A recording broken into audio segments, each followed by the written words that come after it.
Welcome everyone to this webinar, Simplifying Healthcare Security, Protect Against Cyber Attacks and Save Your Patients from Identity Fraud. It is wonderful to have you here with us. Depending on where you're from, I'd like to wish you a very good morning, good afternoon, or good evening. Today, we are going to discuss the clear and present cybersecurity risks that are lurking around in the healthcare industry and what we can do to protect against these risks as IT professionals. This webinar will hopefully be valuable for IT professionals working in the healthcare industry. At the same time, other IT professionals can also find it quite useful. After all, healthcare is something that's dear to all of us. The things we discuss today, I'm sure will be relevant to IT folks in other industries as well. Many times, we do see that cyber attacks follow similar motivations and patterns, regardless of the industry that's under attack. Now, I'd like to take some time, maybe over 10 to 15 seconds for an audio visual check. So if you can hear me loud and clear, and if you can see my screen, please send me a hi or hello message on chat. I'd like to fix any technical issues before we get started. So what I'm looking for is a few of you to send me a hi or hello message on chat, if you can hear my voice and if you can see my screen. We'll take a few seconds for this. I am looking for a few confirmations. All right, great. I've got a few confirmations now. Thank you, Mark. Thank you, Peter. Thank you, Ahmed. Thank you so much. Thanks a lot, guys, for confirming. Thank you. So before we get started, a little about myself. My name is Ram Vaidyanathan, and I'm a cybersecurity analyst at ManageEngine. I've been with ManageEngine for close to 6 years now. And as part of my role, I research about the latest cybersecurity attacks that have affected companies around the world. And I also look at new tools that cyber criminals are using to get their hands on the sensitive information that organizations hold. I'm especially interested about ways in which healthcare organizations can protect themselves. Now, I have written 2 ebooks on this subject on how healthcare organizations can protect themselves. To access these 2 ebooks, what you need to do is, I'll just show these ebooks to you. Just go onto this particular website. Here's the URL, managengine.com/log-management/healthcare-security-compliance.html. Just go over here onto this page, and if you click on resources, you'll have a lot of resources about healthcare and how you can protect your healthcare organization from threats. And here are the 2 ebooks that I was telling you about. The first ebook, it's called ID Security Hardening at Healthcare Organizations. In this ebook, we basically build a framework that IT security professionals like yourself can use to improve your healthcare organization's security posture. We also develop a 1-page strategy plan in this particular ebook. And then there is one more ebook, Establishing Least Privilege in Healthcare Organizations, the Right Access Control Policies to thwart security breaches. And in this ebook, you can learn about establishing a least privileged environment in your organization, and you'll be able to see how that can help you prevent security breaches and identity theft. So you can read these 2 ebooks at your convenience, and you can also go through some of the other articles and other infographics. We also have use cases on this page, so you can go through this at your convenience. Anyways, coming back, I'd like to look at today's session as a learning opportunity for myself as well. So if you'd like to get in touch with me about anything cybersecurity related, please email me. My email address is right here on your screen. And what I will promise you is I'll try and make this webinar as practical and informational as possible for you, something that you can use back at your office. But what I want to request from you in return is, please try and implement at least one thing you learn in this webinar in your organizations. That way, you'll have something very tangible to show to your management. And of course, this might also help you in your cybersecurity career as a whole. Now, as we go ahead during this webinar, if you have any questions, please feel free to use the chat option in your GoToWebinar panel. If for some reason I'm unable to get your questions today, I will definitely email you the answers within 24 hours. Of course, even once the webinar gets over, if you have any questions that you would want me to address, you can again always email me. Oh, I've just got a question from someone.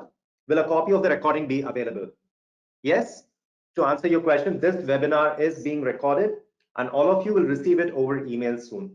So keep an eye on your inbox. So that's the end of all the logistics. Are we all ready to get started? Let's get started. Let's first take a look at today's agenda. So we'll first go over some real-life security incidents that have rocked healthcare organizations. We'll then see why cyber attacks are so very common in healthcare and what makes this industry so lucrative for cyber criminals. Then we look at 7 different cutting-edge technologies that healthcare organizations are adopting, the benefits they give healthcare organizations, both to the physicians as well as the patients, and on the flip side, how these technologies introduce new risks to healthcare organizations. We'll be looking at that as well.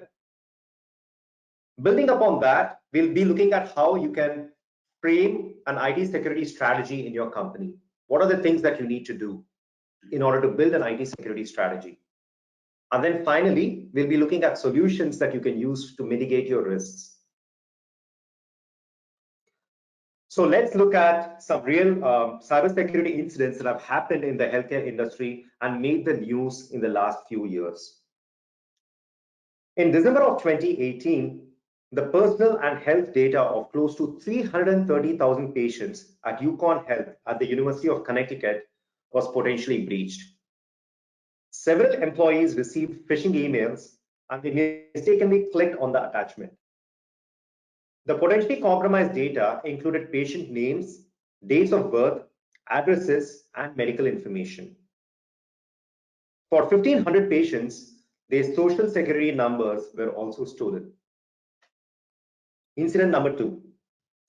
In August 2019, a ransomware attack on digital dental record, DDS Safe, at PercySoft impacted hundreds of dental provider offices in the United States. The infection started on Monday, August 26th, and before the vendors were able to remove the virus, it had spread to hundreds of its dental clients. This is what ransomware can do. Incident number 3. Just about 3 months ago, so this happened in November 2019, current and former patients of Richard Davis, MD, who operates a center for facial restoration, received ransom demands from a criminal who hacked the clinic's server. So if you thought that ransom demands are only made to healthcare organizations and healthcare providers, think again. So here we have a case. The cyber criminal got in touch with the patients directly in an effort to extort money from them. The hackers potentially stole the personally identifiable information, or PII, from about 3,500 current and former patients of Richard Davis. Now, at this clinic, the PII was stored in a scan of the patient's registration questionnaire. So a lot of hospitals and a lot of clinics ask for patients to fill out these questionnaires when they first register at the clinic. And that's exactly what Richard Davis did. And this was all stored in a scan. The hacker basically got their hands on it. And let's take another look at incident number 4. This is another real incident that happened just about 2 weeks ago. Just about 2 weeks ago, we basically got news that one of India's biggest hospitals, Breach Candy Hospital in Mumbai, faced a data breach. Nearly 1 million medical files and 107 million related medical images of patients, including x-rays and scans, were made available on the internet. The records and images included details such as patient name, date of birth, patient ID numbers, their ailments, medication, and even the physician names and other sensitive information. After accessing the web portal where this information was uploaded, anybody could download the medical images of the patients. Isn't that scary? Anyways, why do you think this mega data breach happened? Very simple. The servers on which these records were stored, they were left vulnerable. So medical practitioners use a file format known as Digital Imaging and Communications in Medicine, or DICOM, to store and share medical images. These DICOM images are typically stored in a picture archiving and communication system or PACS server. In this particular case, what happened was the servers which stored all of this sensitive information were not secured properly. So we've just looked at 4 different real-life incidents that have rocked healthcare organizations, and we can go on and off about several other real-life cybersecurity incidents as well. And these incidents have brought healthcare organizations down to their knees. But one thing is very clear, it is a serious threat, and healthcare organizations need to do more to safeguard themselves and protect their patients from identity fraud. Here are some technologies that healthcare organizations are adopting currently that increase the attack surface that attackers can target. The first is electronic health records. These have gained a lot of ground in recent years. In 2019, 99% of hospitals in the United States used electronic health records or EHRs compared to only 31% in 2003. EHRs can enable doctors with different specialties to collaborate efficiently and provide the best care. For example, a physician can easily collaborate with a radiologist who's just probably done an X-ray, and they can collaborate and provide the best care for a patient. But then the flip side is data security becomes a huge concern. Then we have telehealth. According to the American Hospital Association, 65% of hospitals in the US have implemented telehealth in at least one care unit. Telemedicine allows a two-way video conference between patients and physicians, and it also enables doctors to work from remote locations and significantly reduces the time for care given to patients. Of course, any communication over the internet such as this has risks. Cyber attackers may intercept the communication and listen in. Even worse, just imagine this, an even worse thing can happen. An attacker could mix legitimate conversation between two people. So a doctor and a patient are communicating over video, and an attacker could mix this legitimate conversation with something called deep fakes or forged video clips. Just imagine what can happen in that case. So the attacker could assume the identity of a patient for sinister motives. Anything could happen in this case. And then we have health wearables. Health wearables are not just fitness trackers anymore, but they have now become real-time health monitors. This technology facilitates doctors to diagnose ailments early, and that too from remote locations. Doctors can monitor if patients are taking their medication on time and at the right dosage. Since information is continuously recorded, doctors can also analyze how a patient's condition has changed over time. You can imagine why this technology is so very beneficial for patients with chronic conditions. On the flip side, we have several risks due to these wearables. If an attacker compromises the data, it will be a huge privacy issue. So let's say that there is a patient with chronic diabetes. So a health wearable which looks at all the vital signs of things going wrong for a patient like a person with diabetes, it will be able to relay the information to doctors on a real-time basis, and intervention can be planned on a real-time basis. But of course, a compromise takes place, then everything falls flat and the patient's data leaks out. And that's the privacy issue we are talking about. Another new technology that hospitals are adopting is robotic surgery. Here, a surgeon uses a telemanipulator or a computer to move the robotic arms that perform the surgery. This market is expected to be worth about $24 billion in 2024. Now, just as a benchmark, it is currently worth around $5.4 billion. So you can imagine what is going to happen in this industry in the next 4-5 years. Of course, there are many benefits of robotic surgery. The incisions are smaller, and this leads to less scarring and reduced blood loss for the patient. And due to this, the patient is able to make a recovery at a shorter time and can be released from the hospital much quicker. For doctors, it eliminates fatigue, it improves their precision, and it increases their dexterity. Now, of course, robotic surgery also has risks. What if an attacker were to compromise either the surgeon's computer console or the robotic arm itself? Or what if the attacker compromises the network over which communication is taking place through a DDoS attack? In a worst case, the attacker could even give malicious instructions to the robot performing the surgery.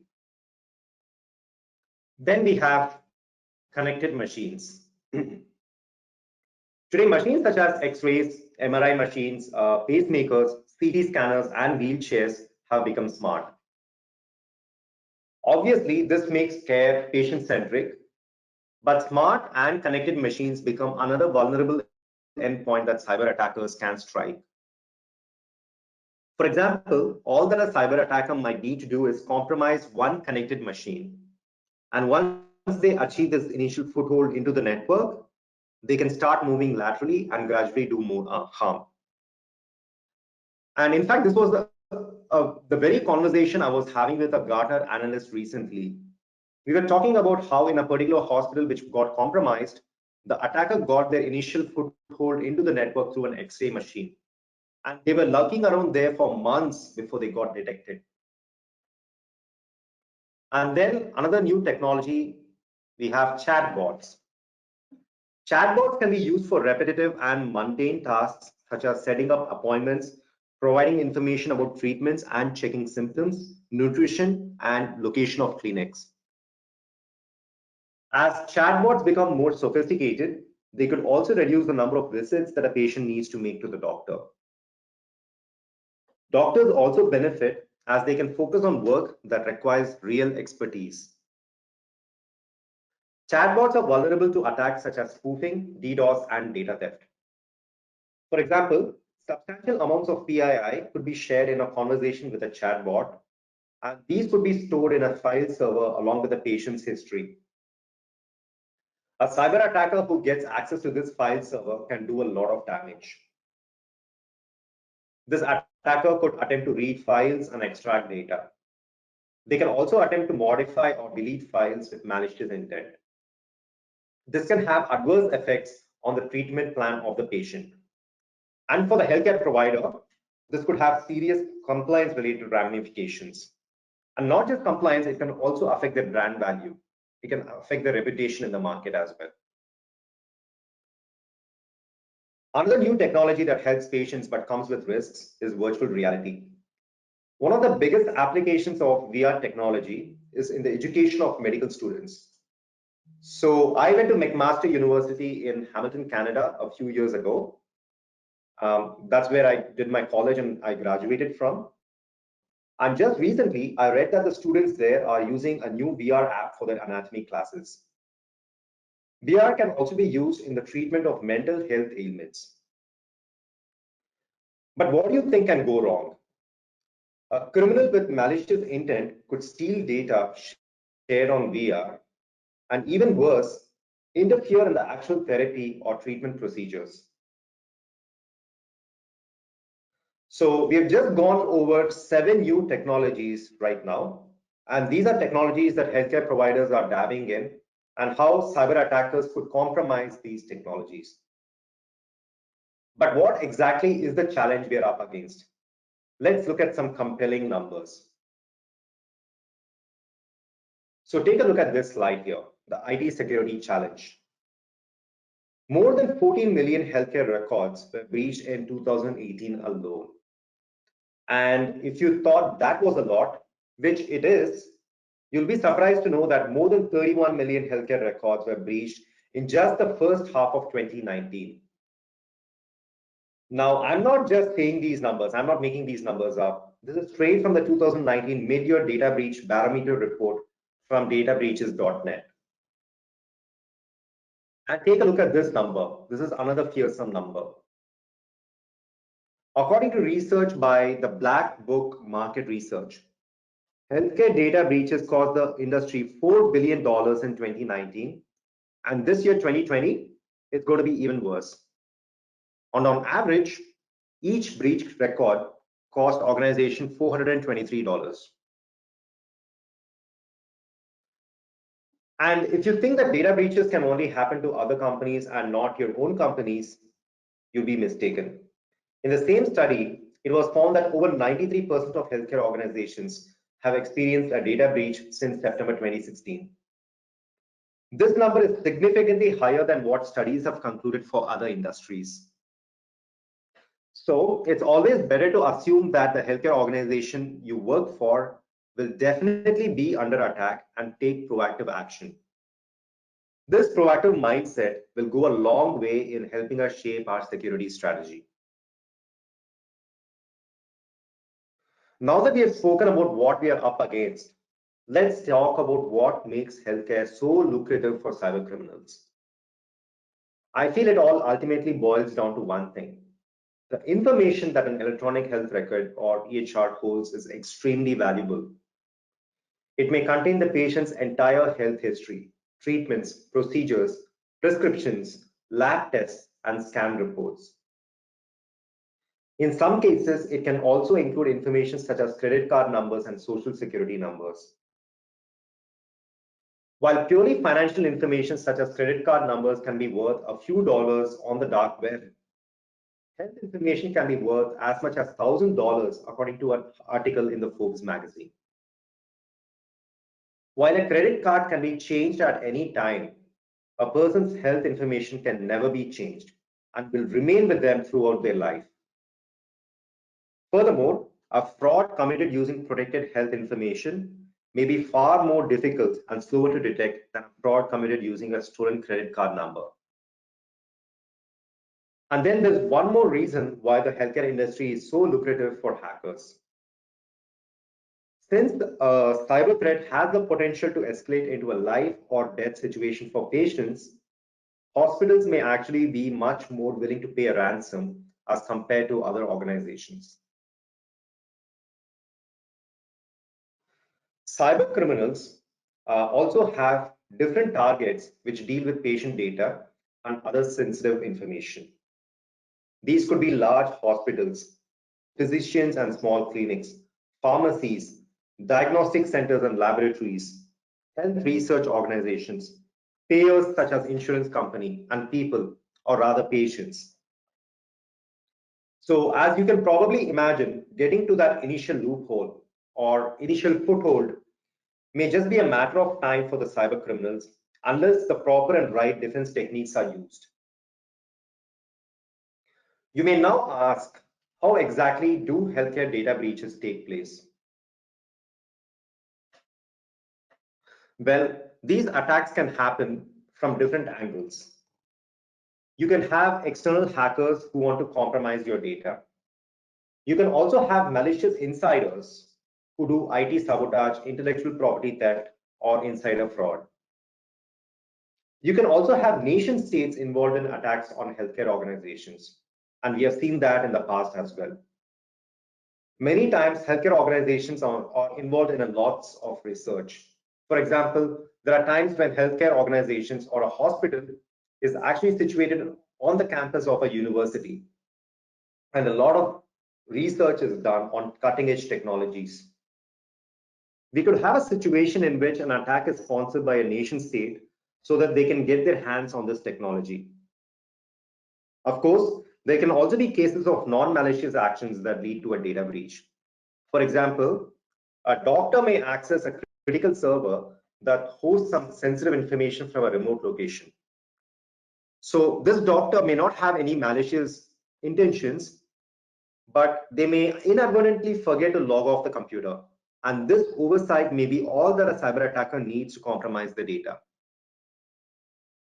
So as IT security professionals, we must be able to protect our organization from different types of attacks and from different types of attackers.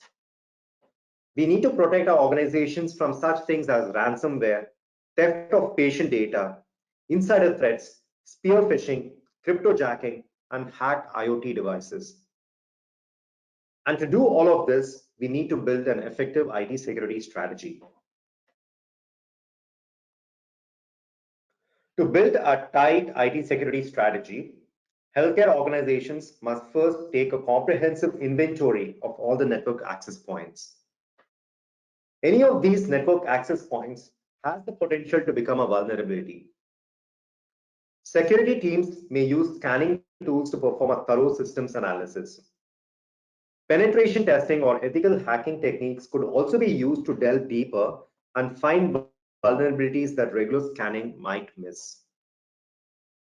Then, the second thing that you need to do, you must identify all important data assets.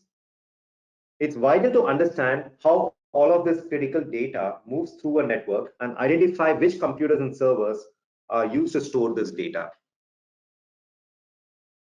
Then, for each identified data asset, the negative financial impact of a compromise or loss should be estimated.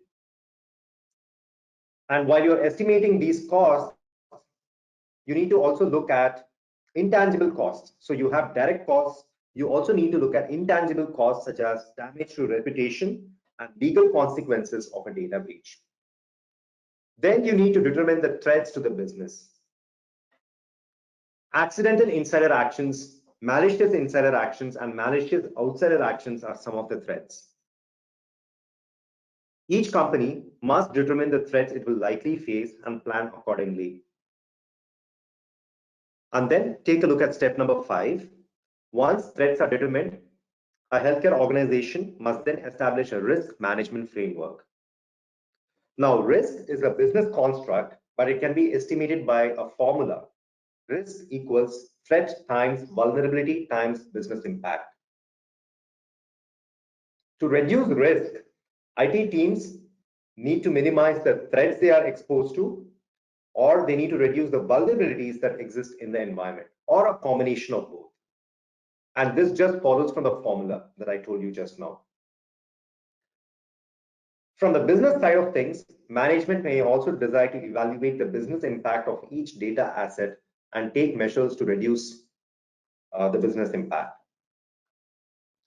Take a look at this table. This is sample risk assessment. So for each data asset that you identify in your network, the threats, vulnerabilities, and business impact are estimated. Take a look at this. We're estimating the threats, vulnerabilities, and the business impact. And then finally, using these 3 logical constructs, we are also estimating the risk. So here in this case, the risk is estimated as very high. And once you do this, once you establish a risk management framework, and you also look at estimating the risk of each data asset, it's then time to start mitigating the risks.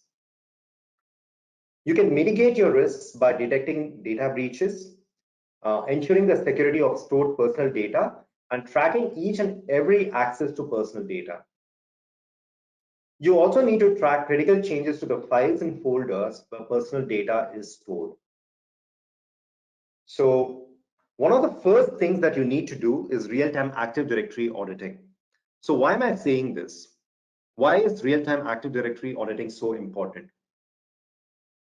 More than 90% of organizations around the world, and I'm not just limiting this to healthcare, healthcare is also included, but more than 90% of organizations around the world use Active Directory. So that is why this is extremely important. So now let's take a look at how you can do this, that is real-time Active Directory auditing using the solution like Log360. So in a real-time integrated SIEM solution like Log360, you can track important changes made to AD objects, including users, computers, groups. Take a look at all of this. Take a look at all of this here. Users, groups, computers, organizational units, everything. And apart from looking at reports here for each of this, you can also get real-time alerts about critical changes. For example, let's imagine that there is a very critical security group in your organization, and only the chief of medicine and some top medical executives have access to that particular group. Or take another scenario. Let's imagine that only physicians in the Department of Psychiatry have access to a particularly sensitive security group. What if another user from another department, perhaps the Department of Ophthalmology, gains access to this particular group? So let's go into this particular report here. Recently added members to security groups. So if a member from some other department gets access to this group, that could actually be an insider attack, or it could be some attacker moving laterally and escalating their privileges.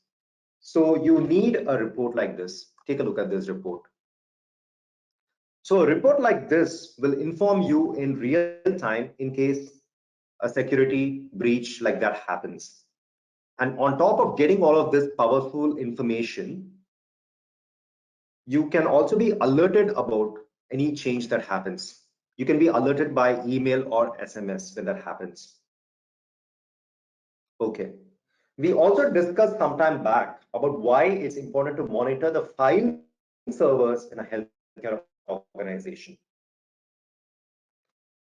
You can monitor, report on, and receive real-time alerts for changes made to files and folders in file servers. Just take a look at this. Let me get some data for you so you can see.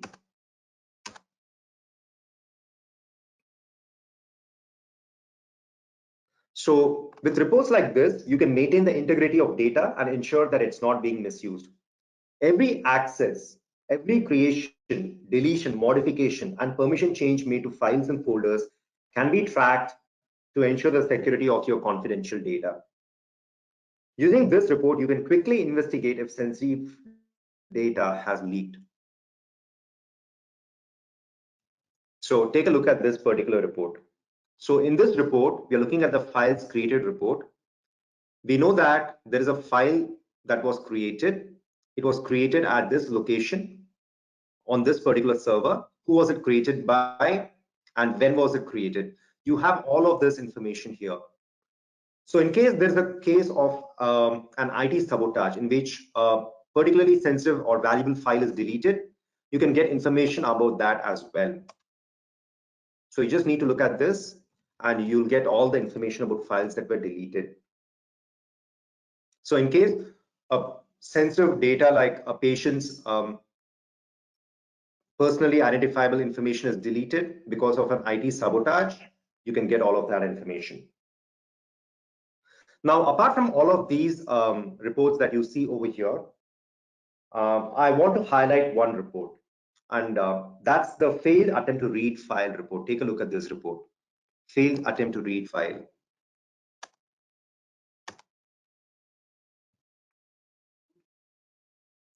So where do you think a report like this will be useful? Can you take a few seconds to think about this? Okay, I'm going to give you a real life situation. This really happened. Imagine a situation in which a pediatric nurse gets access to a very sensitive server and tries to read a particular file with patient data. I'm actually not making this up. There has been a real life incident in which a nurse did this and then ended up selling all of the information on the dark web. But with a report like this, you can avert a situation like that from happening. The very first moment the nurse even attempts to read a file, even if the nurse does not have the adequate permissions to read the file, it can potentially alert you.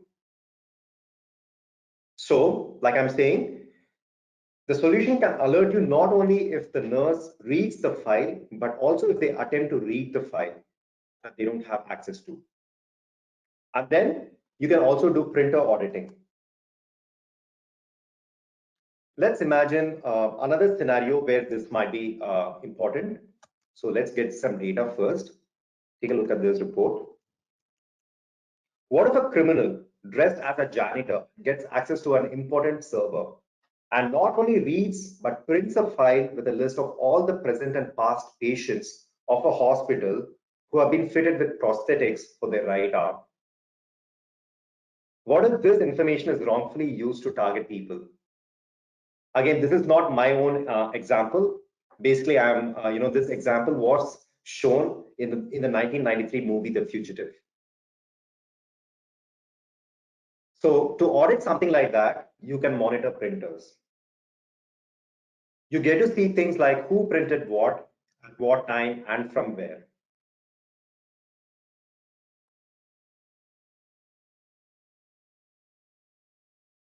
An alert can help you stop this kind of data exfiltration in real time. And a report like this will enable you to perform root cause analysis.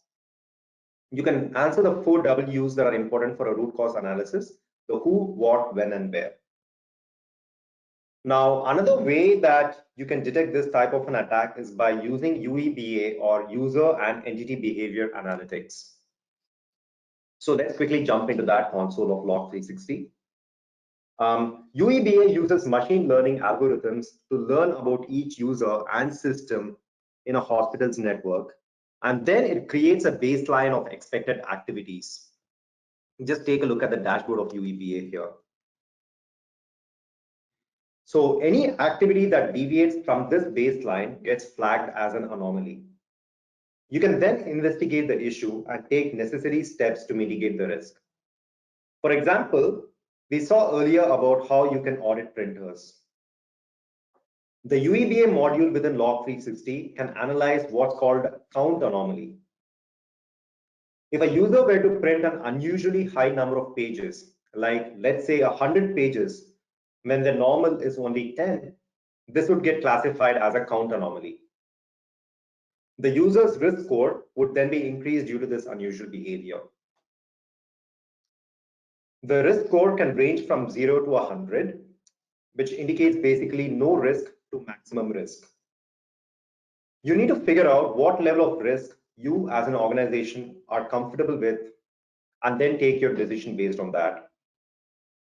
So if you feel that a user's risk score is too high, you can first put that user on a watch list, and then you can investigate that user fully and stop a potential data breach.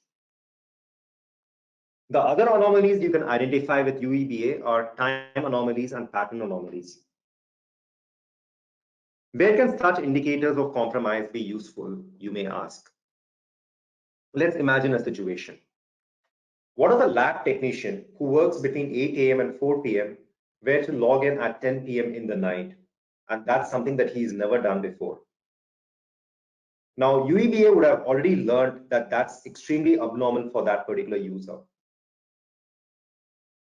So that's a time anomaly that UEBA can track for you. Another example. What if a medical intern from the Department of Orthopedics logs into a sensitive server within the Department of Oncology? Now, this is not expected behavior and gets classified as a pattern anomaly by UEBA. You can detect this deviation and investigate why this is happening and potentially stop a data leak.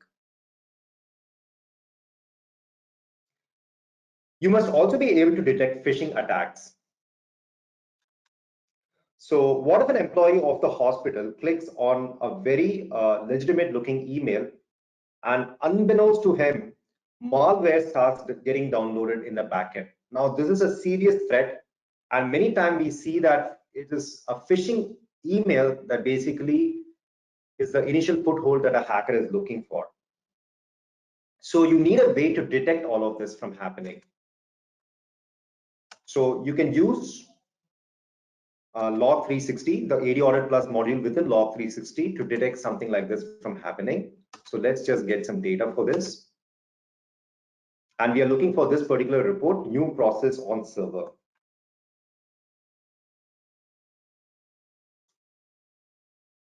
So here in this particular report, you'll clearly see that there are several new processes that are running on machines for the very first time.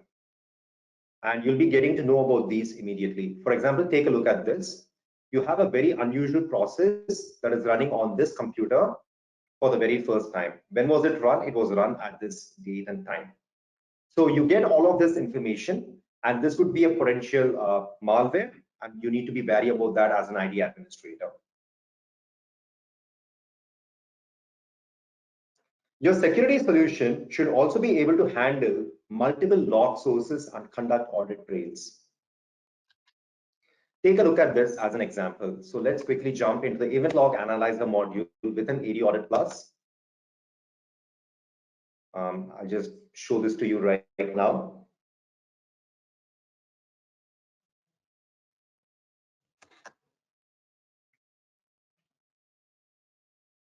So here's the dashboard, which lets you know at a glance what's going wrong in your network. So you can take a look at all of this and you can be aware about what's going right and what's going wrong in your network.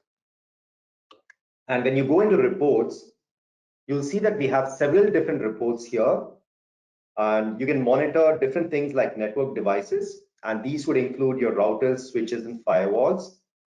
And you also need to monitor your other applications like Oracle databases, SQL servers, your employee workstations, IoT devices, and so on and so forth. And you can do all of this with the event log analyzer module of Log 360. And in case you want to perform a forensic analysis, basically what I mean by a forensic analysis is you want to go back in time and you want to know about why a particular attack happened, and you want to pinpoint on the root cause of an attack. You can just go into search and you can do what is called an elastic search. And you can basically look at the report here that you get, and you can drill down based on particular variables. So let's drill down on a variable that we do have data at. You'll be able to drill down into specific variables, and you'll be able to pinpoint as to why a particular incident took place using Elasticsearch. Now, in this webinar, obviously, I'm only able to cover a few things that an integrated SIM and UEBA solution like Log 360 can do for your healthcare organization. In case you have any questions or want to learn more, feel free to get in touch with me. You can always send me an email about this. Now that we have seen what an effective security solution can do for you, let's spend a little bit of time talking about how you can evaluate vendors and zero in on the right solution for your organization. So let's quickly jump back into the presentation. So I'm not saying that you should use Manage Engine Log 360. It could be just about any vendor, and it could be just about any solution that gets the job done for your specific requirements. At the end of the day, it's your requirements that are paramount, and you need to choose a solution that does the job for you. But here are some evaluation criteria that you need to look at. You need to look at the completeness of the solution. And by that, I mean, you need a solution that looks at various different log sources from and different log types as well. You need to look at your network devices. You need to look at applications. You need to look at your servers, your databases, your file servers. You also need to look at your employee workstations. And you also need an integrated SIM and UEBA solution, which uses machine learning algorithms. You need all of this before you can call a vendor as providing a complete solution for you. So that is what I mean by completeness. Then you need to look at the ease of installation and ease of use. This is pretty self-explanatory. These solutions do not need to be complicated at all. They should be very intuitive, and they should be easy to install and deploy in your organization. You should also be looking at the kind of technical support that an organization gives to you, the vendor gives to you before you make your decision. And throughout the phase of evaluation, the vendor should be able to train you on every aspect of the solution. And even after the evaluation period gets over, they should be able to give you training. You should be able to reach them at any time, and they should be able to schedule training for you. Scalability is another big factor, and this can be especially important if yours is a large healthcare organization. So in case you have a lot of departments, a lot of workstations, a lot of employees, scalability becomes a huge factor, and you need to make sure that the vendor you are going with, the solution that you're choosing, is scalable for your organization. Credible customer success stories. You need to read up on these. Does the vendor that you're going with, do they have credible customer success stories? Are they able to prove to you that their solution has worked in other environments? Recognition by industry analysts like Gartner, Forrester, this always helps. This means that these analysts have looked at this vendor very, very closely, and they rate the solution highly. And that definitely holds a lot of weight for you. The other thing that you need to look at is the size of customer base. So how many customers in general does this solution work for? How many customers does this vendor have? You need to get some numbers to that. Of course, you also need to look at the value for money or the price itself. So basically what you need to do is you need to make a table like this and rate each vendor you're considering on a scale of 1 to 10 on each of these criteria. So I've done a sample over here for just for vendor 1. So basically you're just adding up all the scores you're giving from 0 to 10 over here, and you're arriving at a final score for each vendor. And then finally the vendor with the highest score will probably be the vendor that you go with finally. So that brings me to the end of this webinar. I do have a couple of poll questions for you as we are coming to a close of this webinar. So if you can take a brief moment and answer these 2 questions for me, that'll be really good. The first question is, how do you know Manage Engine AD Audit Plus? Or do you even know Manage Engine AD Audit Plus? So if you can answer this question, which pops up on your screen right now, that'll be really great. I've just launched that question on your screen right now. We'll take 20 more seconds as I'm getting a few responses from people.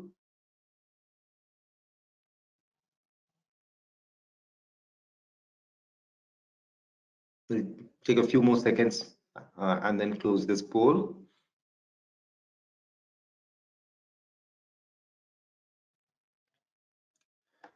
Great. Thank you so much for answering that question for me. I have one more question. Do you want our product specialist to assist you with a free evaluation of the solution? So if you can take this question for me, that's just popped up on your screen right now. That'll be really nice of you. So we've obviously discussed a lot of concepts today, particular to the healthcare organizations and healthcare industry. So if you want any product expert to assist you with the evaluation of Log 360 or AD Audit Plus, and if you can let us know, that'll be really nice. We'll take another 10 seconds as I'm getting a few responses still.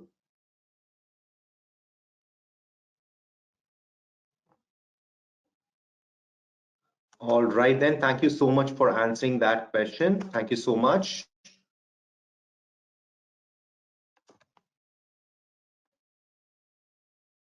So yeah, that's the end of the webinar. I would like to just summarize this for you. So what did we do today? We looked at how cyber attacks are such a big threat to the healthcare organizations. We also saw how organizations need a tight healthcare security strategy and how we can build your healthcare security strategy. So we looked at a structured approach to building your healthcare security strategy. Then we went into Log 360 and looked at certain use cases within Log 360 and how an integrated SIEM and UEBA solution can help you mitigate your risks. And finally, we looked at how you can evaluate solution providers carefully.